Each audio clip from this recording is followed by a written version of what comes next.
Howdy, partners, and welcome to the Cowboys Versus Ninjas podcast, where we wrangle up the most epic tales and break them down for you. I'm your host, Adrian, and with me today is Julia, our resident expert in awesomeness. Hey, everyone. So get ready for a story about a samurai with some unfinished business and the clumsiest kid you've ever met. This is going to be a wild ride. All right, so you got this kid, Taro, who's basically a walking disaster.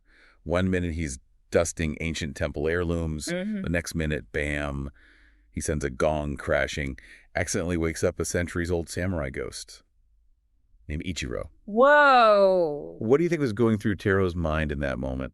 Probably pure terror. I mean, not only did he, potentially break a priceless artifact, but he's also face-to-face with a grumpy samurai who has been yanked out of the afterlife. Talk about a bad day. Yeah. But, this isn't just about a clumsy kid and a grumpy ghost. It's about a clash between the modern world, represented by Taro, and those ancient traditions embodied by Ichiro. I like that. So Ichiro is understandably ticked off. Oh, wait. He's stuck between worlds. Can't find peace. And it's Taro's fault. But to the kid's credit, he wants to fix things. Sure. So he sets off on this quest to help Ichiro find peace and return to the spirit realm. It's an unlikely partnership, right? It is. A bumbling kid Yeah. and this stern samurai warrior. Exactly. I mean, their personalities couldn't be more different. You've got Taro, who's all about impulsive action, and then you have Ichiro, who values discipline and honor.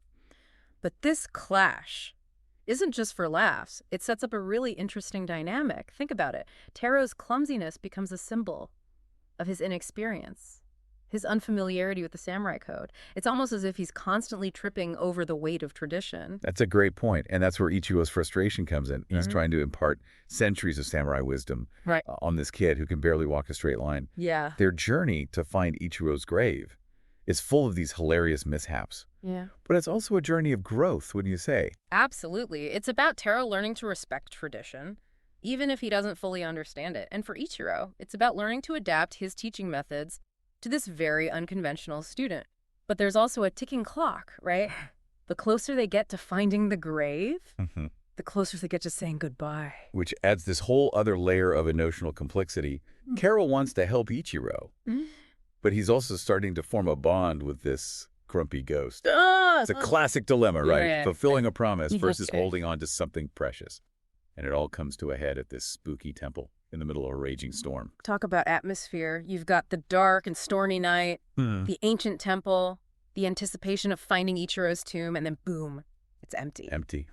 That's a twist. Just when they think they've failed, things take an even darker turn. Uh-oh. This swirling vortex appears, filled with these creepy, menacing faces. Where did that come from?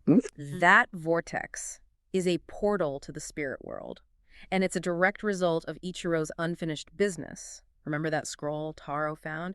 It said to lay a warrior's spirit to rest. You need their most prized possession. But finding the grave isn't enough. There's something else Ichiro needs to do to find peace. That's fascinating. So the grave represents like a physical resting place. Yeah. But the prized possession is symbolic of something deeper. Yes. Something that's keeping Ichiro tethered Yeah. to the world of the living. Exactly. And, we see this idea reflected across cultures. The ancient Egyptians placed belongings in tombs for the afterlife. The Vikings sent their warriors off on burning ships with their possessions. It's about honoring the deceased and recognizing the things that were important to them in life. Wow. I never thought of it like that. So Ichiro's warning about other restless spirits being drawn into the human world, it's a direct consequence of him not being able to let go of this unfinished business. Right. And in that moment, we see Taro rise to the challenge. He might still be clumsy, but he's learned some valuable lessons from Ichiro. Not just about samurai skills, but also about courage and responsibility. And that's where we leave off. Yeah. Taro, the clumsy kid turned apprentice samurai, standing against a supernatural invasion. Oh my gosh. It makes you think, will he actually succeed? He might just trip his way to victory. Or maybe that clumsiness will be his secret weapon. Who knows? It'll be interesting to see how he applies what he's learned. And that's the beauty of a good story, isn't it? It leaves you wanting more. For sure. Don't forget to rate and follow the Cowboys Versus Ninjas podcast for more stories like this. Until next time, partners.